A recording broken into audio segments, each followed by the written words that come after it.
आणि काकांनी ना मला लई दिवसापासून बोलत होते की तू इतके दिवस आले आणि कशी काय आले नाही इकडं, म्हणून गेलो होतो त्यांच्या गाड्यावर. आणि त्यांच्या गाड्यावर गेल्यावर मला भेळही लागते. मला भेळ जास्त आवडत नाही बरं का, पण कच्ची दाबेली मला खूप आवडते. आणि कोणाकोणाला कच्ची दाबेली आवडते मला सांगा. मला तर खूप कच्ची दाबेली आवडते. आणि हे ना ह्यांचा गाडा राजवाडा चौपाटीवर असतो बरं का. आणि ह्यांचा गाडा आहे ना 40 वर्षापूर्वीचा गाडा आहे हा. त्यांचे पण पप्पा आणि त्यांचे पण आधीचे जण लावत होते हा गाडा.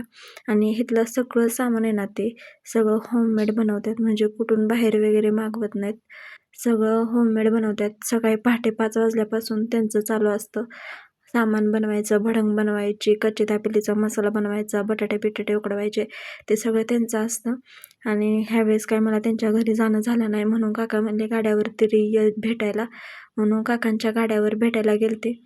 आणि इथं बघू शकता किती गर्दी असते त्यांना, कारण का आम्ही गेलतो ना तेव्हा 8 वाजले होते.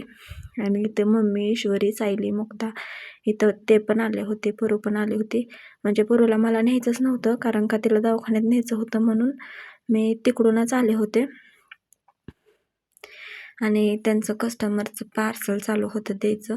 आणि काकांचं असतं ना की एक बापापेक्षा बापानंतरनं जीव जर कोणी लावला असेल ना तर ते माझ्या काकाने लावलेला आहे. तर काकांचं ना आमच्यावर पहिल्यापासूनच खूप प्यार आहे. आणि जे खरं तर आहे ना आमच्या बापांनी जेवढं केलं नाही ना तेवढं आमच्या काकांनी आमच्यासाठी केलेलं आहे. थँक्यू.